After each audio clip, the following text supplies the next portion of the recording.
जैसे कि आप सभी को विदित है, हम सबकी आस्था के आयाम श्रद्धा के भगवान आगम ज्ञाता आगम पुरुष शास्त्र हिमाचल केसरी उपाध्याय भगवंत श्रद्धे गुरु श्री जितेंद्र मुनि जी हमारे साथ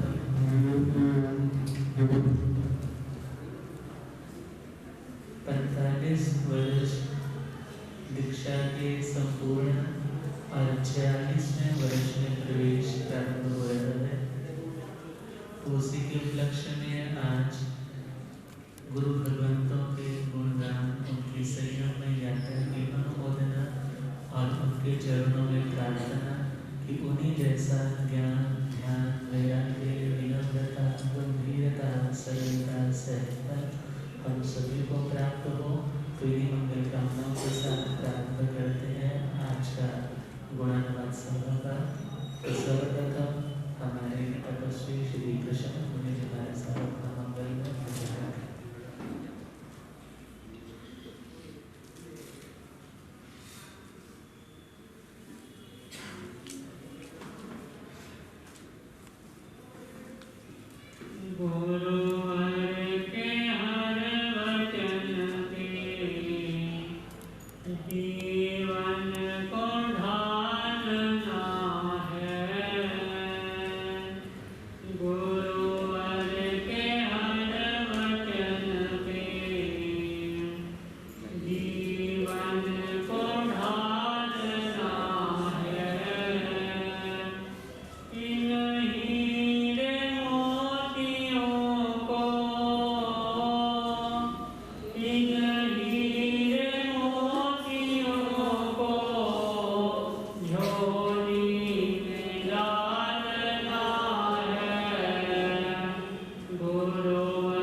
अपनाए हम सभी को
स्वाध्याय में, अपनी माला में, अपने ध्यान में, या पाठ सुना रहे हैं या पाठ कर रहे हैं, इन्हीं क्रियाओं में आपको बड़ा दिखाई देगा। और जिनका जीवन निर्लिप्त है और जो समता के महान साधक हैं, ऐसे पूज्य उपाध्याय भगवंत के चरणारविंदों में भावों के पुष्प अर्पित करेंगे। कुछ पंक्तियाँ समय हो गया लिखे को, परंतु आज भी लगता है वो फ्रेश है और हम अच्छे से गा सकते हैं। तो प्रेम से आप सभी श्रवण भी करें और पीछे पीछे बोलने का प्रयास भी करें, क्योंकि आज गुरुदेव का कौन सा दीक्षा दिन है? 46वां क्वार्टर। तो प्रेम से बोलना दीक्षा देने आज आया, दीक्षा देने आज आया के सतगुरु लाख बधाई। दीक्षा देने आज आया के सतगुरु लाख बधाई। हाथ सिर तेरे रखियो जी, हाथ सिर तेरे गुरु जी रहना सदा सहाय। हाथ सिर तेरे रखियो जी, गुरु जी रहना सदा। सभी जानते हैं होशियारपुर से लगभग 50 किलोमीटर के अंदर की रेंज में जोहो ग्राम है। दौलतपुर चौक से चिंतपूर्णी की ओर जाते हैं तो मुड़ जाता है। जोहो ग्राम में जन्म पाया, व्यासा मात दुलारा। जोहो ग्राम में जन्म पाया, व्यासा वकील पिता का लाडला बेटा, राजपूत युधियारा।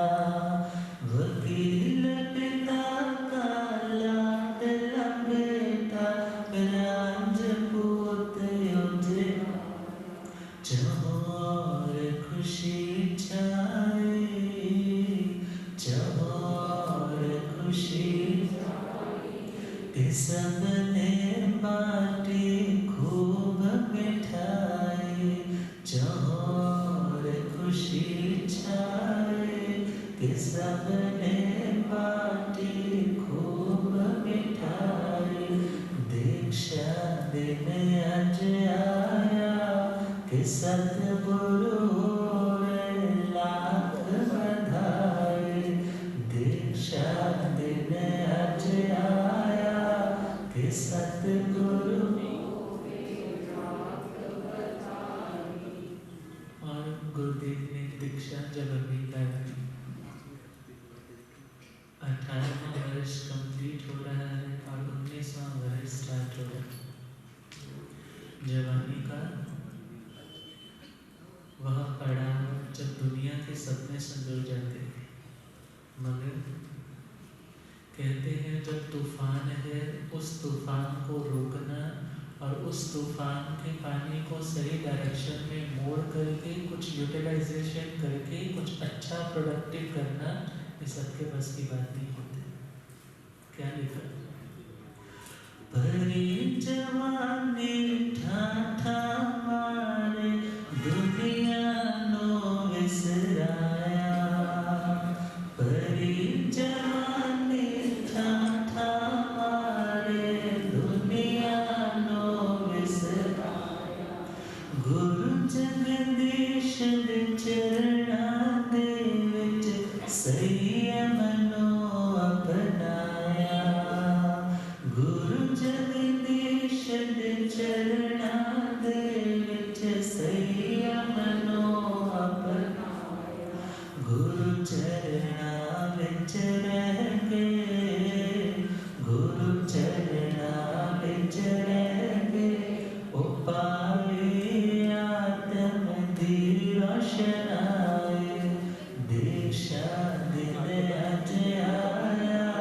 कि सतगुरु होवे लाख बधाई। दीक्षा देने आज आया कि सतगुरु शास्त्र स्वाध्याय करते करते जीवन सफल बनाया।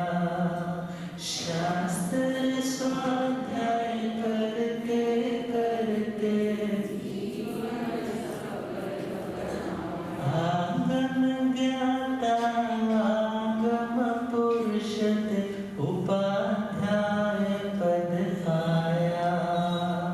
आगम ज्ञाता आगम पुरुषत उपाध्याय पद पाया। संयम तप विचरेंगे, संयम तप विचरेंगे, तुसाने कीर्ति नेक कमाए। संयम तप विचरेंगे, तुसाने कीर्ति दीक्षा देने आज आया कि सतगुरु होवे लाख बधाई। दीक्षा देने आज आया कि सतगुरु होवे। और सभी लोग कहते हैं हमारे जब वो भजन चलता है ना, रब मेरा सतगुरु बन गया, ऐसे लगता है कि वास्तव में जो इमेज तो भगवान के करते हैं। और जिन्होंने इनसे पाया है, जिन्होंने सीखा है, समाधान मिले, उनके लिए तो गुरुजन भगवान के तुल्य। तो क्या लिखा? भगतान दे भगवान तुसे हो कहते लोग सारे। भगतान दे भगवान तुसे हो कहते लोग सारे। संसार पावर विच रुड़दे जांदे लखा लोग तारे। संसार पावर विच रुड़दे जांदे लखा लोग तारे। प्रभास कहे सतगुरु, प्रभास कहे सतगुरु, तुहारी उमर हो धून सवाए। प्रभास कहे सतगुरु, तुहारी उमर हो धून सवाए। दीक्षा देने आज आया कि सतगुरु होवे लाख बधाई। दीक्षा देने आज आया कि सतगुरु होवे लाख बधाई। हाथ सिर ते रखियो जी, गुरु जी रहना सदा सहाय। हाथ सिर ते रखियो जी, गुरु जी रहना। दीक्षा देने आज आया, गुरु जी होवे लाख बधाई। दीक्षा देने आज आया, गुरु जी होवे लाख बधाई। दीक्षा देने आज आया, गुरु जी होवे लाख बधाई। धम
जिज्ञासरतन हिमाचल केसरी उपाध्याय भगवंत श्रद्धे दुर्देशी जितेंद्र मुनि जी महाराज साहब के पावन चरण कमलों में हार्दिक भक्तिनाथ वंदन।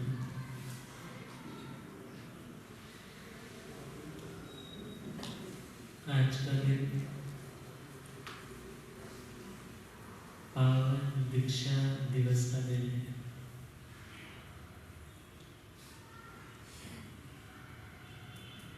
वैसे तो कोई भी दिन अपने आप में पवित्र या अपवित्र नहीं होता, अच्छा या बुरा नहीं होता, मगर जब उस दिन के साथ कोई पवित्र घटना जुड़ जाती है, कोई उत्तम अच्छा प्रसंग संयुक्त हो जाता है, तो वह दिन भी पवित्र बन जाता है। और ऐसा ही दिन जब पूज्य गुरुदेव ने गृहस्थ दशा का त्याग करके संन्यास जीवन को, साधु जीवन को, श्रमण जीवन को सदा के लिए अंगीकार किया। साधु जीवन कोई 1, 2, 3 या साल का कॉन्ट्रैक्ट नहीं है। साधु जीवन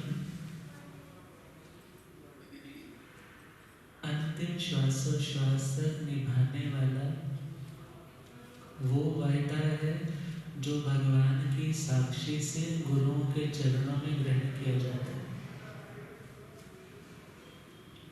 अन्य मतों में संन्यास बोला जाता है और श्रमण संस्कृति में इसे प्रव्रज्या या दीक्षा बोला जाता है। दीक्षा शब्द सामान्य रूप से कोई गुरु धारणा करता है, संकेत ग्रहण करता है तो अपने इधर बोलते हैं कि उसने गुरु धारणा की, संकेत ग्रहण की। वैदिक संस्कृति में देखें तो वहाँ पर गुरु को जब हम धारण करते हैं तो बोलते हैं गुरु दीक्षा स्वीकार की। तो एक दीक्षा देखा जाए तो गृहस्थ दशा की है, परंतु यह दीक्षा कौन सी है? संन्यास दशा की। और दीक्षा शब्द का मतलब क्या होता है? दीक्षा का अर्थ होता है मुंडन करना। क्या करना? मुंडन करना। मुंडन तो बड़ा इजी है। बच्चे छोटे छोटे होते हैं तो क्या कहते हैं, अब इसके मुंडन रखने हैं। परंतु मुंडन भी भगवान ने 10 तरह के बताए। कितनी तरह के? श्रीमद् सूत्र के 10वें ठाने में भगवान ने 10 तरह की मुंडन बताए। और जो मुंडित है वह दीक्षित है। जो मुंडित है वह दीक्षित है। मीन्स जो दीक्षित है वह मुंडित है। अब मुंडन के 10 प्रकार में से एक मुंडन आता है द्रव्य का मुंडन। द्रव्य मुंडन का मतलब है केश उखाड़ना या केश अपने इस सिर से अलग कर देना। उसे क्या बोल देते हैं? सिर मुंडा हुआ है। सिर मुंडित है तो लोग क्या कहते हैं? ये सन्यासी होगा। मगर भगवान ने 9 तरह के मुंडन और बताए, जिनके बिना ये लास्ट वाला द्रव्य मुंडन भी 0 हो जाता है। वे 9 मुंडन कौन से हैं? पहले हैं 4 कषायों के और 5 इंद्रियों के। 4 कषायों के और 5 इंद्रियों के। दुनिया में व्यक्ति थोड़ी सी प्रोग्रेस करता है तो उसे लगता है शायद मेरे पैरेलल कोई भी नहीं। उसके प्रतिकूल कुछ हो जाए तो क्रोध के आवेश में भी आ जाता है। बोलते हैं जी डिग्री होल्डर तो बहुत है मगर आत्म संयम नहीं है। तो भगवान क्या कहते हैं, यह नहीं है कि साधु ही मुंडित होता है। गृहस्थ दशा में हो सकता है आपने बाल मुंडित नहीं किए, परंतु भावों से आप इन विकारों का मुंडन कर रहे हो तो आप भी दीक्षित हो। तो 4 कषाय हैं, कषाय जो हमारी संसार परिभ्रमण की यात्रा को बढ़ाते चले जाते हैं। पहला कषाय है क्रोध, दूसरा है मान, तीसरा है माया, चौथा है क्योंकि भगवान कहते हैं जहाँ क्रोध होगा वहाँ प्रीति नहीं होगी, प्रेम नहीं होगा, मोहब्बत नहीं होगी, इत्तेफाक नहीं होगा, अंडरस्टैंडिंग नहीं होगी। और जिसे साधना के मार्ग पर बढ़ना है उसे तो पल पल पर क्षमाशील बनने का अभ्यास है, क्योंकि पूर्व जन्म का बड़ा स्टॉक इकट्ठा है। और जैसे ही उस बारूद को बाहर की कोई तीली लगाने वाला मिल जाए तो क्या हो जाता है, वो जलने लग जाता है। मगर भगवान क्या कहते हैं, जलना नहीं है बल्कि समय रहते उस बारूद की जो पोटेंशियल है उसको जीरो करना है, जो उसकी कार्य क्षमता है उसकी कार्य क्षमता को खत्म कर दोगे, फिर बाहर के कितने भी निमित्त क्यों ना मिलते रहे क्रोध आएगा ही नहीं। अर्थात इन भावों का मुंडन करना ही वास्तव में सच्चा मुंडन है, सच्ची दीक्षा है। अपने क्रोध पर विजय प्राप्त करने के लिए उपशम भाव रखना। गुरुदेव में आप देखो कितनी शांति है। आप घर के झगड़े सुलझाने के लिए भी कभी गुरुओं के चरण में जाते हो, गुरु जी ऐसा हो गया, उसने ऐसा कर दिया, उस भाई ने ऐसा कर दिया, समाज ने ऐसा कर दिया हमारे से। मगर उनका ऑरा, उनका आभा मंडल ही ऐसा है, वहाँ पर आया हुआ जलते अंगारे के समान व्यक्ति भी शांत हो जाता है। क्यों? क्योंकि उनकी साधना है क्षमाशील रहने की। वे क्रोध के आवेश में हमने नहीं देखे। शिष्य को समझाना है तो एक पिता की खातिर गुरु की नाते समझाना तो उनका कर्तव्य है ही, परंतु वे सामान्य दुनिया की तरह अशांत होकर के आवेश में नहीं देखे। देखा जाए ये बहुत बड़ी उपलब्धि है। बाहर की उपाधियां मिले चाहे ना मिले, मगर जिसे आत्म समाधि मिली उसे सब कुछ मिले। और यदि यह नहीं मिली तो बाहर की उपाधियां लोगों के लिए जय जयकार करने के लिए हो सकती है, मगर आत्म कल्याण के लिए नहीं। तो पहला मुंडन कौन सा है? क्रोध का मुंडन। मैं इसलिए बता रहा हूँ क्योंकि आज हम सुनने आए हैं और यह भावना लेकर के आए हैं हमें भी कुछ प्रसाद मिलेगा।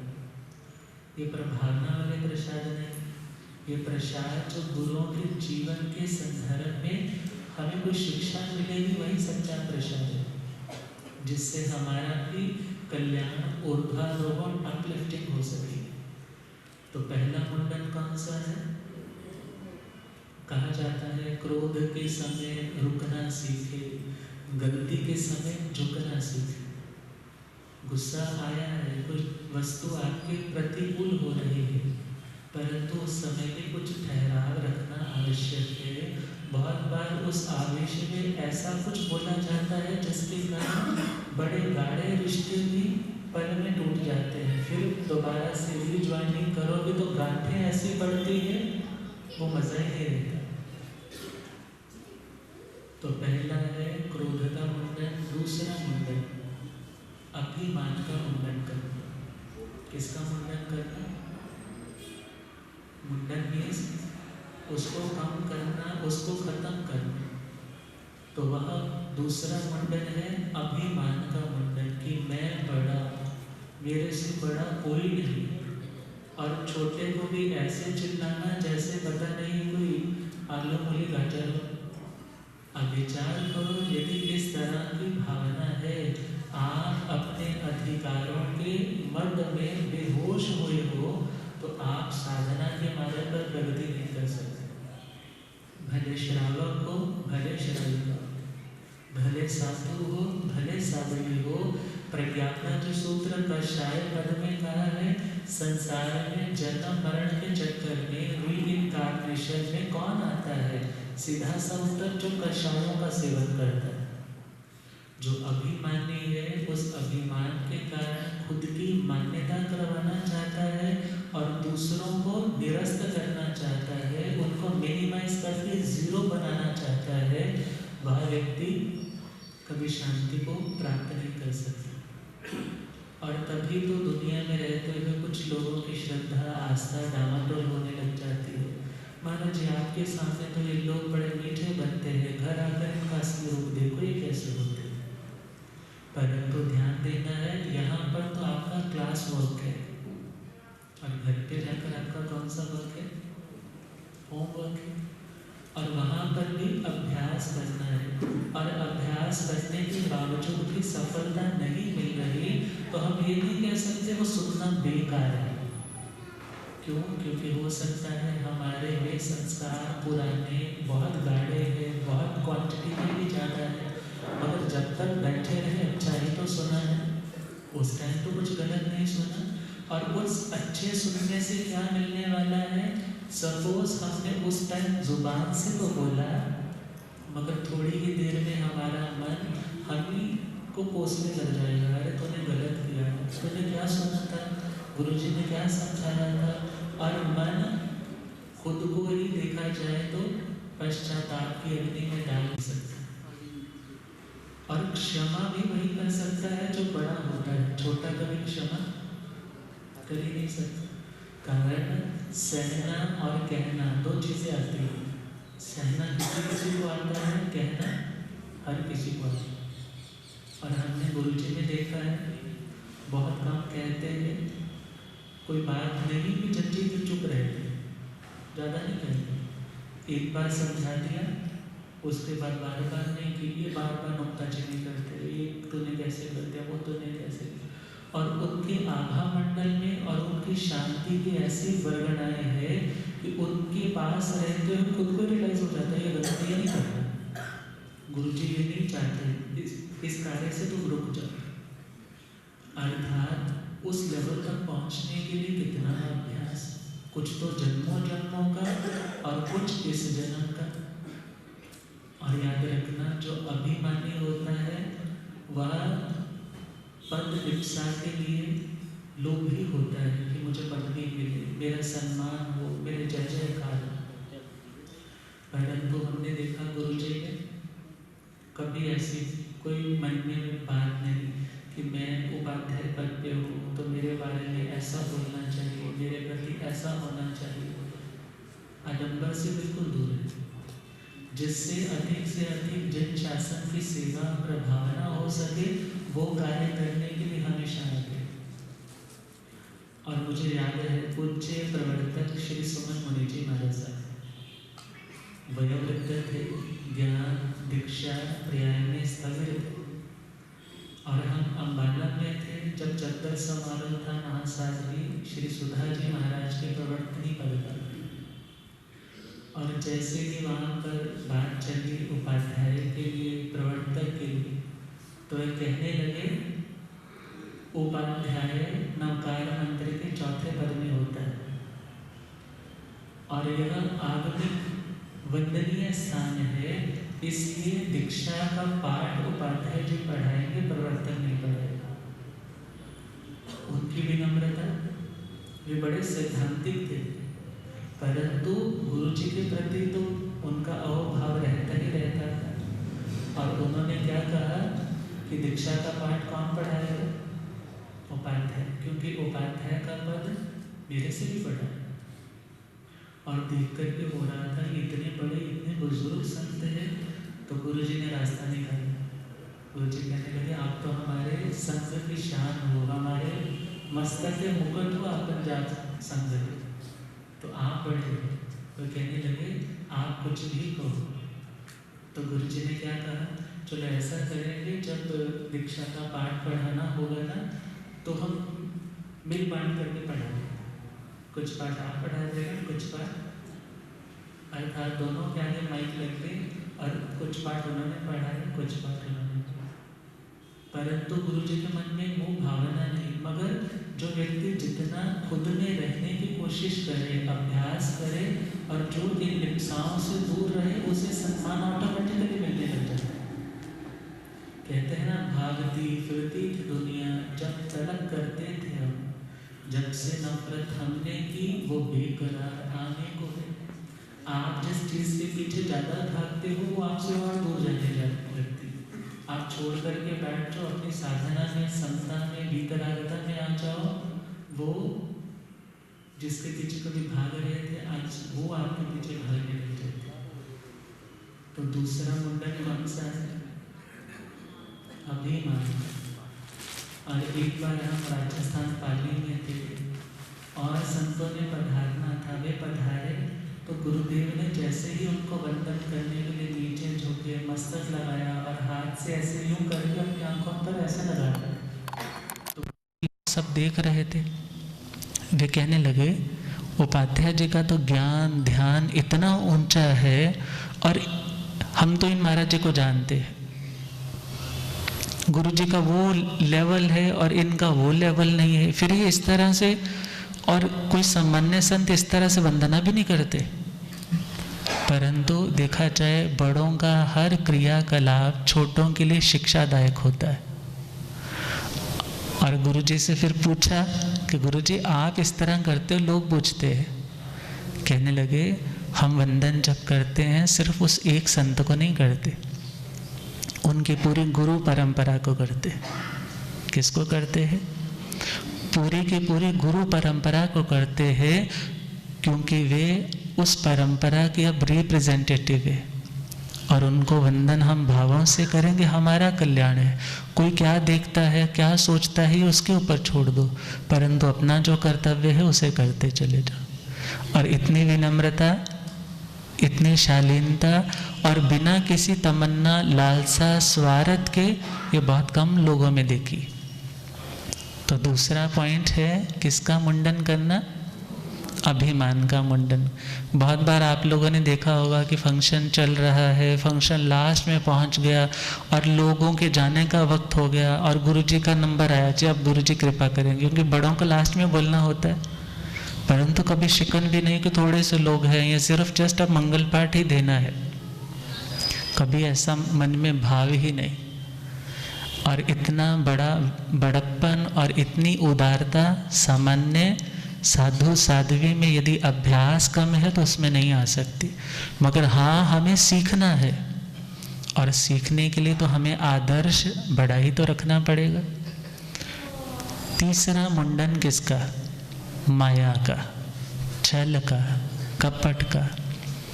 दुनिया में लोग बनने की कोशिश करते, मगर गुरुजी कैसे है? गुरुजी कहा करते हैं, दुनिया में ना अलग अलग तरह के लोग होते। कोई व्यक्ति तो आपके कपड़ों को देख करके टैग दे देता है, ये संत ऐसा है, ये आदमी ऐसा है। कोई व्यक्ति आपकी बोलवाणी को देख करके कहता है, ये आदमी ऐसा है। और तीसरी कैटेगरी का आदमी आपके भावों को देखता है, आपकी इंटेंशन को देखता है, फिर बोलता है ये आदमी ऐसा है।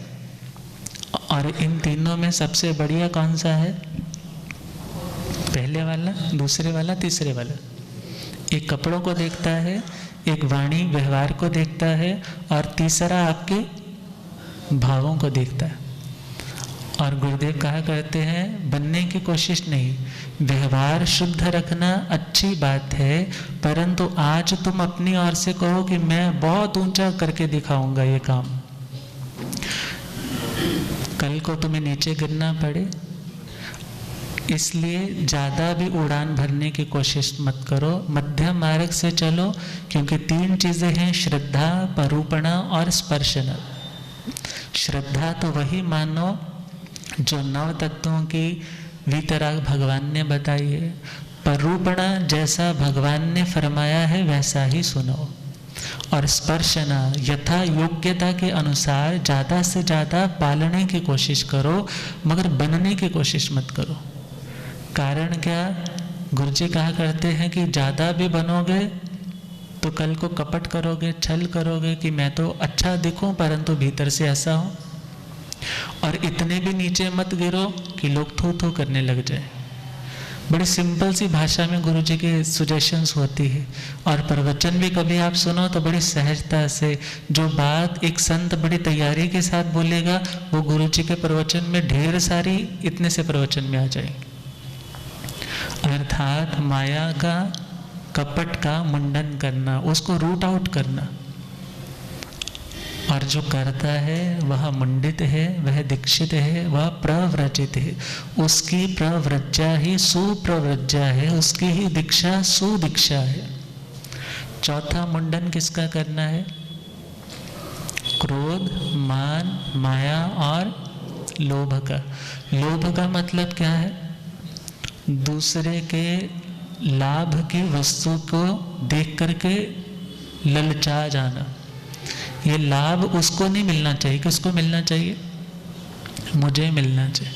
और हमने कई कई प्रसंगों में देखा कि गुरुजी कितने संतुष्ट रहते। गुरुजी को कोई लेना देना नहीं, क्या आया क्या गया, ये अपनी साधना में रत है। और उनका उपदेश भी यही रहता है, ज्ञान ध्यान बांटो। परंतु आजकल की लोगों की जो प्रवाह चल पड़ा है, ये बांट वो बांट, परंतु गुरुजी को हमने देखा है कि उन वृत्तियों से कई गुना ऊपर उठ चुके। परंतु सरल भी इतने हैं, क्या कहते हैं, जब मन भर जाएगा ना अपने आप बंद कर देंगे। अर्थात वो शासन किसी तरह से दबाने का नहीं, बल्कि उस तरह के व्यवहार का, उस तरह के प्रेम का कि सामने वाला स्वयं जब समझ जाएगा, आपको देखते देखते खुद वह वैसा बनने का अभ्यास करेगा। और खुद के लिए हमने देखा, उपाध्याय पद के लिए जब बारी चल रही थी कि उपाध्याय आपको पदवी भेजनी है, तो गुरुजी ने क्लियरली बोला, हम जो काम कर रहे हैं वो बिना पदवी के भी कर रहे हैं। भले आप ये ना भी भेजो तो भी हमने यही काम करना है, पढ़ना, पढ़ाना, सीखना, सिखाना, स्वाध्याय में रत रहे। परंतु आचार्य भगवंत गुरुदेव की इस सरलता को देखते ही इतने प्रभावित रहते थे। और जब साधु सम्मेलन इंदौर का था, संध्या के समय प्रतिक्रमण के लिए वंदना करने के लिए गए, मैं साथ में ही था।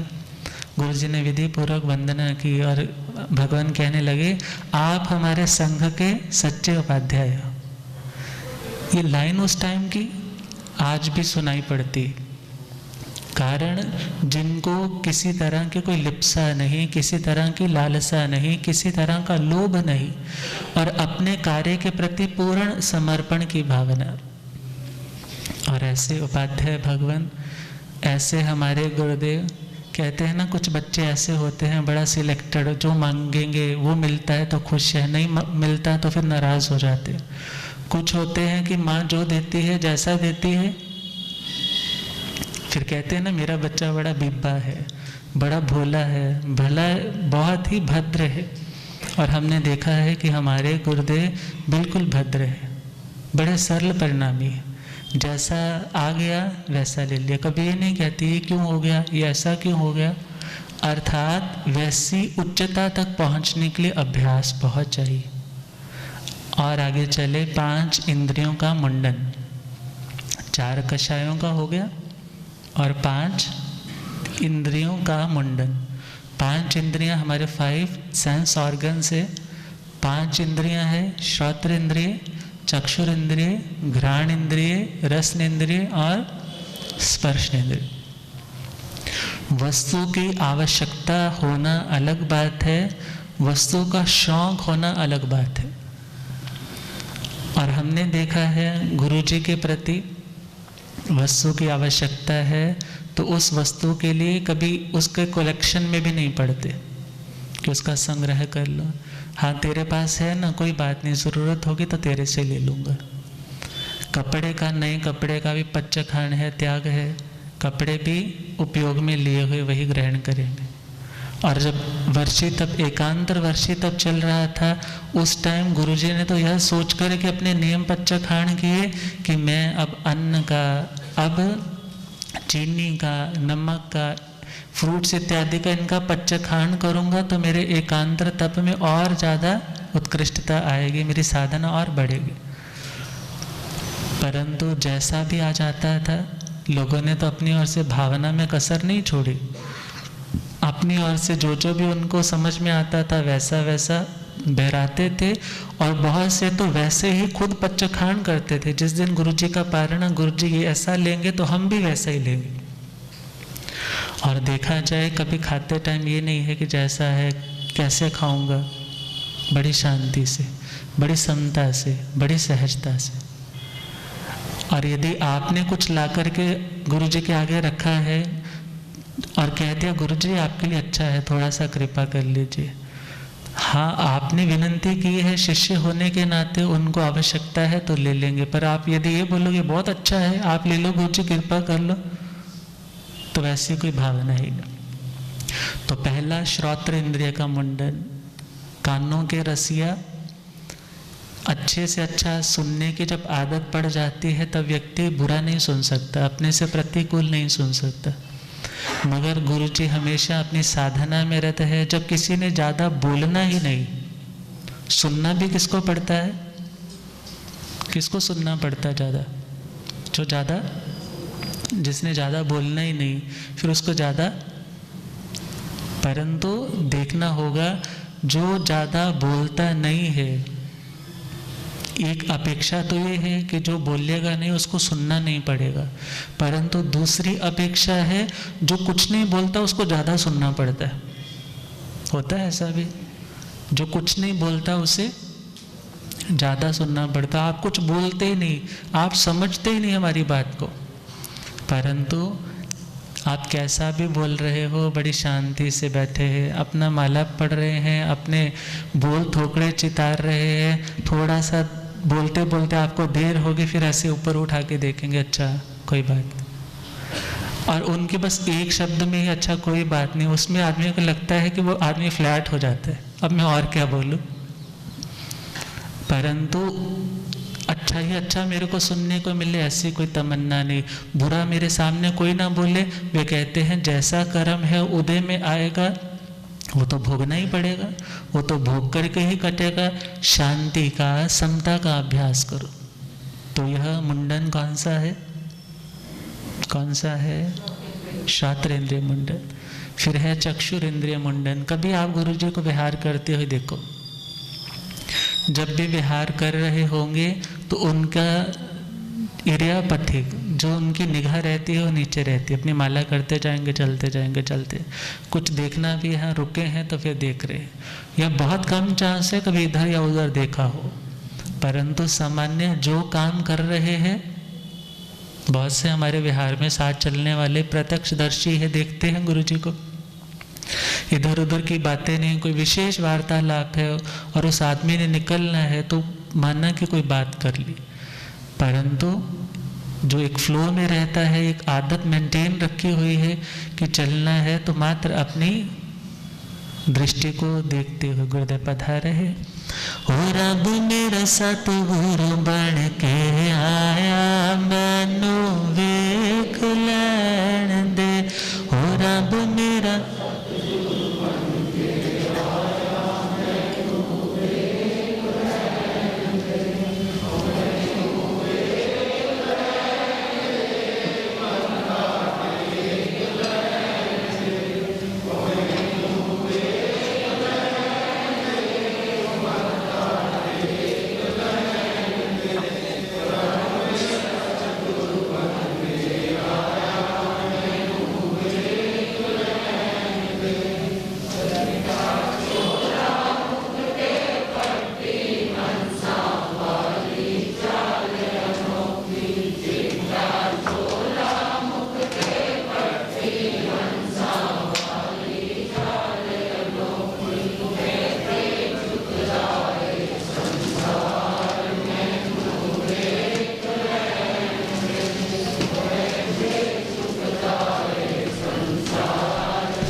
तो 5 इंद्रियों के मुंडन,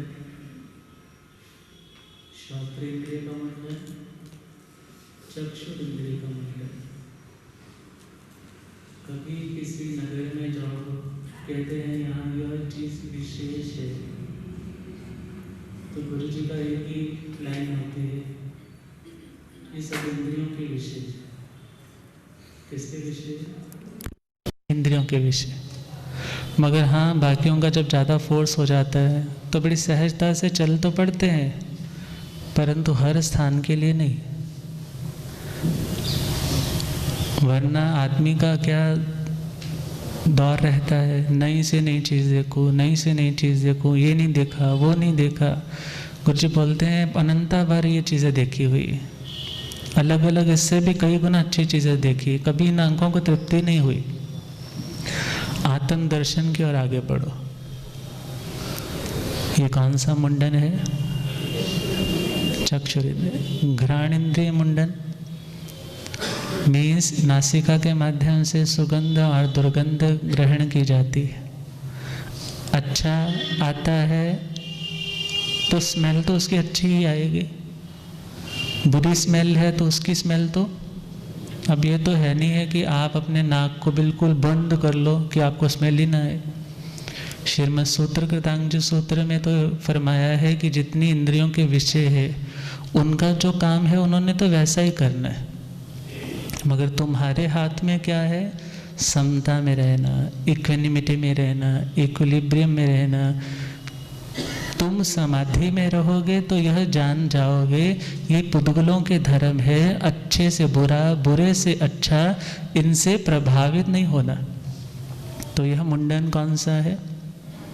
घ्राण इंद्रिय। आगे चले तो रसन इंद्रिय मुंडन। आपकी साधना में सहयोगी उपयोगी आहार ग्रहण करना अलग बात है, मगर स्वाद ले लेकर, चटकारे ले ले करके और वही चीज़ के लिए डिमांडिंग बनना, ये बिल्कुल अलग बात है। और जिसे अपनी इस रसन इंद्रियों को कंट्रोल में करना सीख लिया, उस व्यक्ति की साधना में फिर विघ्न नहीं आते थे। और जिसने इस रसन इंद्रिय के लिए अपना जीवन लगा दिया, फिर उसकी साधना कभी उसे लक्ष्य तक नहीं पहुंचा पाती। 5वां मुंडन है स्पर्श इंद्रिय का मुंडन। अनुकूल प्रतिकूल कई स्थान होते हैं, राजमहलों की तरह। कुछ स्थान ऐसे होते हैं मिट्टी घट्टा जाले लगे हुए हैं, परंतु गुरुजी क्या बोलते हैं? साधु का जीवन ही ऐसा है, कभी तो बहुत बड़े बड़े महल है और कभी सामान्य से है, कभी उससे भी सामान्य है, परंतु अपनी स्वाध्याय में, माला में, जाप में, अपनी आवश्यक आदि में लगे रहोगे तो तुम्हारा इन बाह्य चीज़ों की ओर ध्यान ही नहीं जाएगा। और ये प्रैक्टिकल जीना, कहना दोनों अलग चीज़ें हैं, मगर कहना और जीना जिसमें आ जाए, ऐसे हमारे पूज्य गुरुदेव। तो ये 9 प्रकार के मुंडन और 10वां मुंडन केश लुंचन। और जो मुंडन है वही दीक्षा है, और भगवान ने दीक्षा को कितना विस्तृत कर दिया। और प्रव्रज्या, प्रव्रजन, व्रज का मतलब होता है चलना, गमन करना, व्रजन करना। और प्र का मतलब है प्रकर्ष से, उत्कृष्टता से, श्रेष्ठतम भावों से, बहुत उच्चतम परिणामों के साथ जब आप संसार की आसक्ति को छोड़ करके मोक्ष के मार्ग पर बढ़ते हो। कहना बड़ा आसान होता है, महाराज जी फट्टे पे बोलते हैं ना, बड़े सुंदर लगते हैं, बड़ा अच्छा सुनाते हैं, मगर विचार करो अपने बच्चों को इस फट्टे तक पहुंचाना। और उस माँ ने एक नहीं 2 लाल दिए, पूज्य उपाध्याय भगवंत और पूज्य तपस्वी भगवंत। और जब गुरुजी की दीक्षा हुई थी जम्मू में 7 दिसंबर सन 1975 में, और उस समय शासन प्रभावक उप प्रवर्तक पंडित रतन पूज्य गुरुदेव श्री जगदीश मुनि जी महाराज और विश्व केसरी जगत वल्लभ श्री विमल मुनि जी महाराज साहब और जिन्होंने जय बोलो महावीर स्वामी की, उसके रचयिता है श्री दर्शन मुनि जी महाराज। और उसी के साथ साथ श्री शांति प्रिय जी और महासाधियों में श्री गुणमाला जी, श्री रमा जी महाराज वहाँ विराजमान थे। और उस समय की भावों की छटा ही अलग थी, क्योंकि मेरे ख्याल से मैंने पहले भी बताया था, एक माँ का मोह छोड़ना बड़ा मुश्किल है। और गुरु जी की कितनी माताएं थी? 2 माताएं थी। राजपूत परिवार था, बड़ी माता के संतान नहीं हुई तो उन्होंने ही कहा कि मेरी ओर से किसी प्रकार का कोई व्यवधान नहीं है, आप दूसरी शादी कीजिए, कुल की परंपरा को आगे बढ़ाइए। दूसरी शादी हुई और उनकी रतन कुक्षी बोलो, ऐसे रत्नों का अवतरण हुआ। और गुरुजी कहा करते हैं, जितना लाड, जितना प्यार, जितना स्नेह, जितना ध्यान बड़ी अम्मा रखती थी, शायद छोटी अम्मा अपने काम में ही इतनी व्यस्त रहती थी कि वो इतना, परंतु मोह तो माँ का दोनों का ही था। और जब आज्ञा ली होगी, और उस समय की प्रधान संस्कृति, पुरुष प्रधान संस्कृति, पिता को मना लिया तो मीन्स सब मान गए, और पिता नहीं माने तो कोई नहीं माना। और ऐसी माता और ऐसे पिता जिनकी आज्ञा के साथ 7 दिसंबर सन 1975 जम्मू में जैन भगवती दीक्षा अंगीकार की। और उस समय भजन गुनगुनाए, ने जाने वांगू चमकेगा माता, ब्यासा दे अखियां दा तारा, ने जाने वांगू चमकेगा माता, ब्यासा दे ने दुनिया च करो रोशनी पिता, वकील सिंह दा सपुत्र प्यारा, ने दुनिया च करो रोशनी पिता, वकील सिंह दा सपुत्र प्यारा, ने जाने वांगू चमकेगा माता,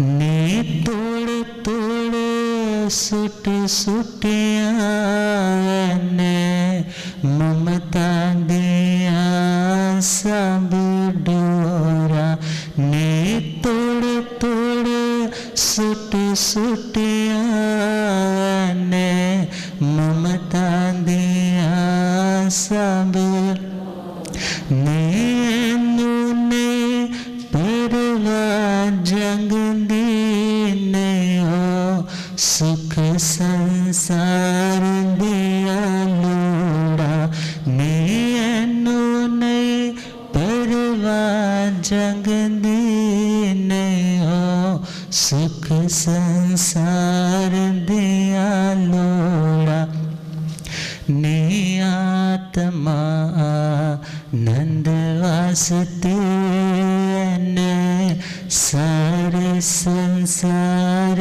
नो विसारा, ने जाने वांगू चमकेगा माता, ब्यासा दे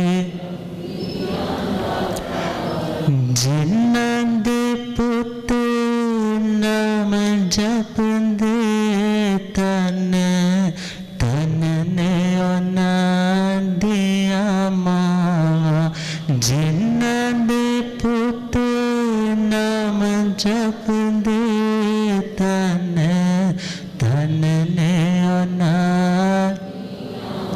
ने जिथे जिथे पैर रख दे हो, जांदिया पवित्र थावा, ने जिथे जिथे पैर रख दे हो, जांदिया पवित्र, ने बिंदु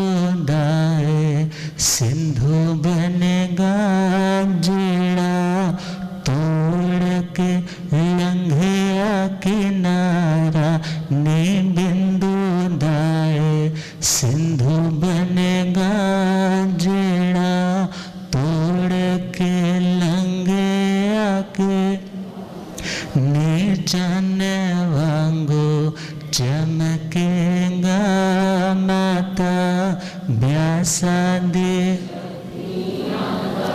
नी दुनिया चे कर रोशनी पिता वकील सिंह दा सपुत्र प्यारा नी दुनिया चे कर रोशनी पिता वकील सिंह दा सपुत्र प्यारा। और वो गाया हुआ भजन, वो दी गई मंगल भावनाएं कहा जाए अक्षरशः वर्ड टू वर्ड बिल्कुल सिद्ध हो रही। और ऐसे ज्ञान के भंडार, ऐसी विनम्रता, सरलता, सहजता के प्रतीक, साक्षात जीवंत प्रतिमा हमारे उपाध्याय भगवान। और श्रीमद् ठाणंग जी सूत्र में दीक्षा के लिए कहा है 4 तरह की प्रव्रज्जा होती है। इह लोक प्रतिबद्धा, पर लोक प्रतिबद्धा, तद उभय लोक प्रतिबद्धा और अप्रतिबद्धा। कोई व्यक्ति तो इसलिए साधु बनना चाहता है कि चलो इस दुनिया में मेरा मान सम्मान होगा, खाने पीने की कोई चिंता नहीं रहेगी, मेरे भक्त जुड़ जाएंगे, मेरा काम बहुत अच्छा रहेगा। ये दीक्षा कौन सी है? यह लोक प्रतिबद्ध। कोई इसलिए दीक्षित होता है पर लोक प्रतिबद्ध, अर्थात मेरी गति सुधर जाएगी, मेरे को स्वर्ग मिलेगा, वहाँ पर मैं राजसी ठाट बाट के साथ रहूँगा। और तीसरी प्रकार की तद उभय प्रतिबद्धा, अर्थात यहाँ पर भी सम्मान मिलेगा पर लोक में भी मैं स्वर्ग में पहुँचूँगा। और अप्रतिबद्धा का मतलब है कोई लालसा नहीं, न इस लोक की न परलोक की। और भगवान ने इन 4 प्रकार की दीक्षाओं में चौथे टाइप की दीक्षा को सर्वोत्तम प्रव्रज्या कहा है। अर्थात इस दुनिया की भी कोई मटेरियलिस्टिक या नेम एंड फेम की लालसा नहीं, और परलोक में भी मैं स्वर्गों में जाऊं ऐसी कामना नहीं। मात्र एक ही लक्ष्य, मेरी आत्मा शुद्ध हो, मेरी आत्मा परम विशुद्धि को प्राप्त करते हुए अपने मार्ग पर आगे बढ़ती चले जाए। और ऐसे उपाध्याय भगवंत जिन्होंने पूज्य गुरुदेवों के चरणों में रह कर के विनयशीलता के साथ शास्त्र स्वाध्याय भी किया, शास्त्री की परीक्षा भी उत्तीर्ण की, पहले प्राज्ञ, विशारद, फिर शास्त्री, फिर संस्कृत ग्रामर में, संस्कृत में एक आता है स्ट्रीम फिलॉसफी, दर्शन, और उस दर्शन में गुरुजी ने आचार्य की, दर्शनाचार्य, पंजाब यूनिवर्सिटी चंडीगढ़ से। और उसके बाद तो संस्कृत की टीका ग्रंथ है, संस्कृत की व्याख्या ग्रंथ है, चूर्णियाँ है, दिगंबर मान्य ग्रंथ है, रामायण है, महाभारत है, लाख लाख श्लोक प्रमाण, और भी कितने ढेरों के ढेर ग्रंथ। मानो जब भी विहार करके आते तो पहली कोशिश क्या होती, लाइब्रेरी में देखूं कोई शास्त्र मिल जाए, मैं शास्त्र पढूं। और पढ़ने में, पढ़ाने में बहुत से श्रावक श्राविकाएँ, साधु साध्वियाँ गुरुदेव के चरणारविंदों में रह करके विनय भक्ति पूर्वक आगमों का कई बार स्वाध्याय कर। एक श्रावक तो ऐसे हैं जिन्होंने, जहाँ तक सुनने में आया था, 31 आगम गुरुजी के चरणों में पढ़े हैं, भाई अशोक जी दिल्ली में। देखा जाए ऐसे हमारे गुरुदेव क्या कहते हैं, कोई आए तो उसको जो है देते चले जाओ, क्योंकि ये कर्जा तुम्हारे ऊपर गुरुओं का है। वो कर्जा कम कैसे होगा यदि वो ज्ञान तुम। परंतु लास्ट में अपनी बात को अब कंक्लूड करना है। हमें तो ये लगता है कि हमें गुरुजी मिल गए, हमें सब कुछ मिल गया। बहुत से लोग पूछ लेते हैं, महाराज जी आपको वैराग कैसे हो गया, गुरुजी को वैराग कैसे हो गया। अब ज़रूरी नहीं है उसके लिए कोई घटना घटित हो तभी वैराग होता है। बहुत से लोगों के पूर्व जन्मों के संस्कार ऐसे हैं कि गुरुजन आते हैं, उनके प्रति अनुराग हो जाता है, और वही अनुराग उनको वैराग्य के मार्ग पर अग्रसर कर देता है। हमारे साथ तो ऐसा ही हुआ। गुरुदेव का प्रेम, गुरुदेव का अपनापन, गुरुदेव की कृपा वर्षण इतना ज़्यादा कि घर की याद ही नहीं आती थी। घर चले जाते थे जब बच्चे थे तो फिर दोबारा होता जल्दी से जल्दी गुरु जी के पास जाए। तो ऐसे पूज्य गुरुदेव जो आगमों में निष्णात है, सरल है, गंभीर है, विनयशील है, और इन्हें पाकर के सिर्फ मेरा ही नहीं, मेरे ख्याल से जितने भी गुरु जी को समझते हैं उन सभी का दिल क्या कहता होगा। तुम पास हो जो मेरे, तुम पास हो जो मेरे, किस बात की कमी है, तुम पास हो जो मेरे, किस बात की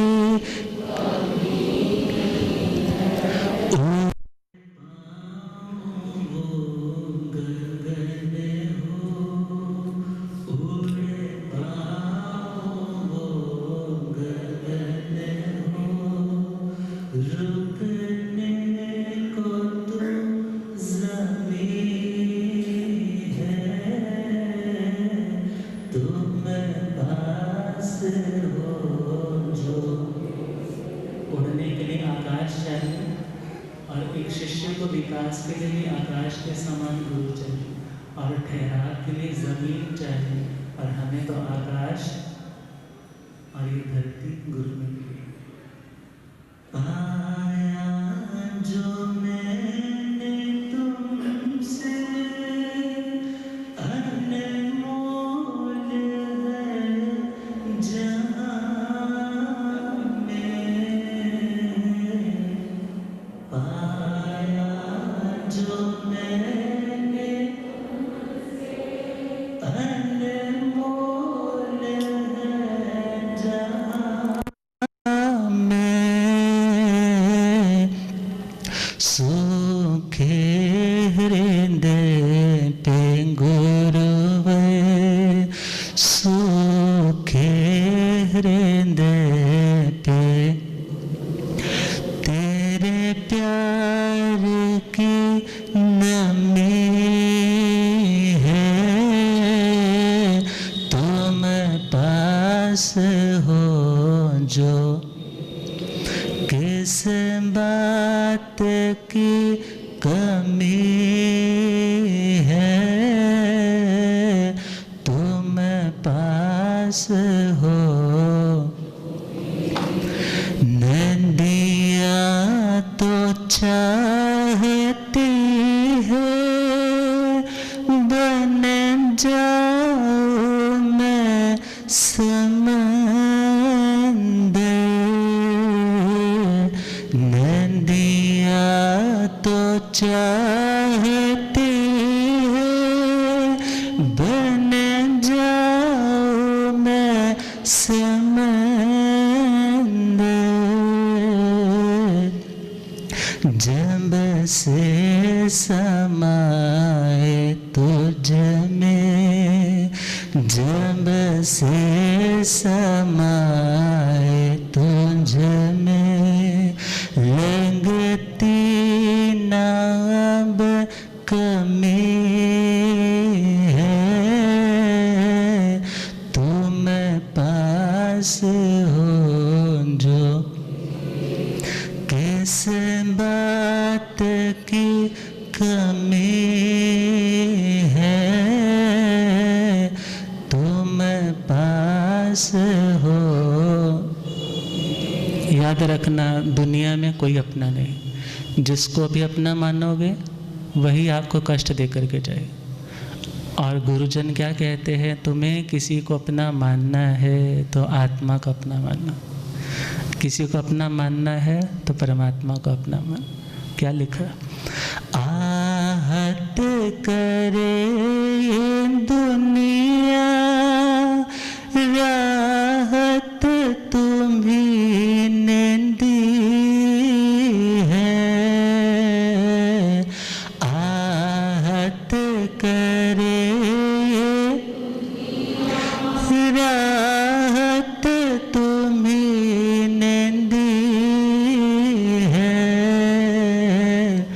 फिर भी भुलाओ तुझको, फिर भी भुलाओ, किस्मत की कमी है, फिर भी भुलाओ तुझको, किस्मत की कमी है, तुम पास हो जो लिखने की दिल आकत, तहज़ीब दी मैं बोलूं, लिखने की दिल आकत, तहज़ीब दी मैं बोलूं,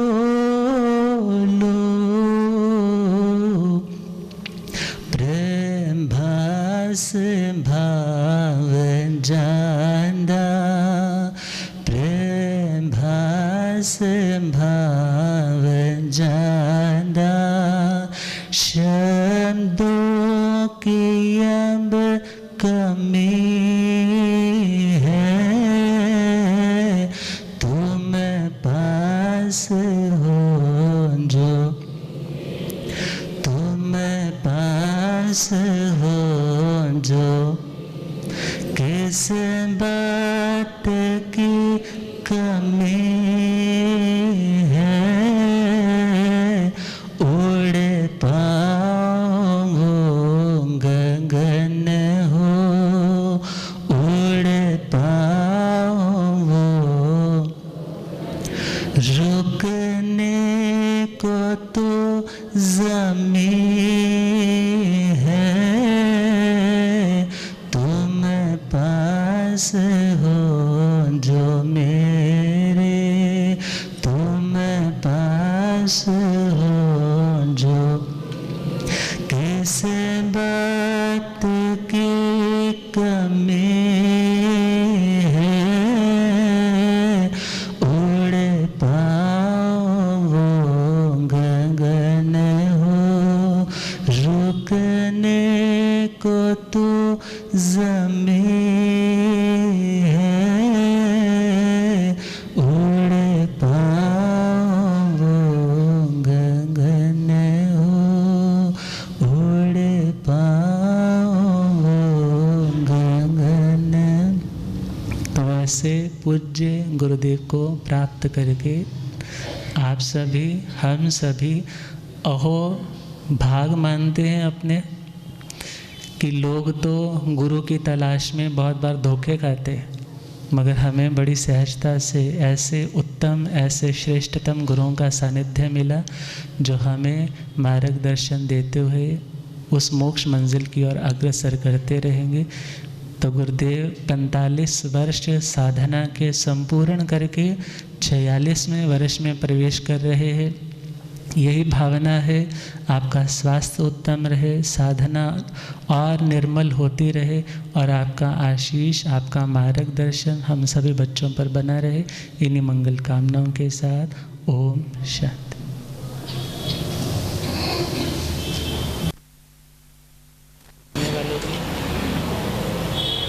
बोलने वालों की लिस्ट मेरे पास है। बोलने वालों से 5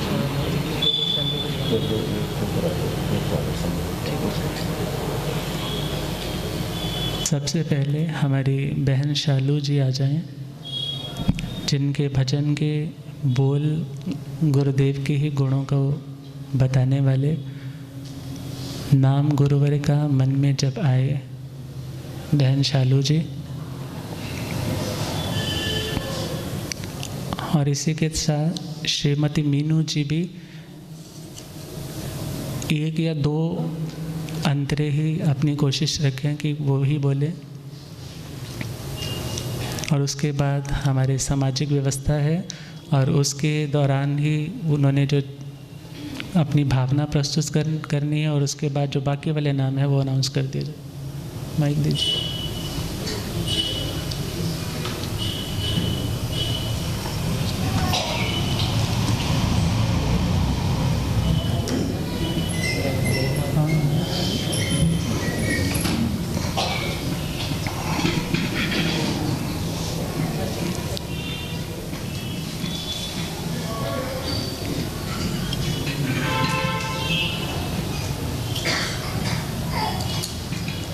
माइक तो कितना थूक के पानी इकट्ठा हो गया, पानी इकट्ठा हो गया माइक।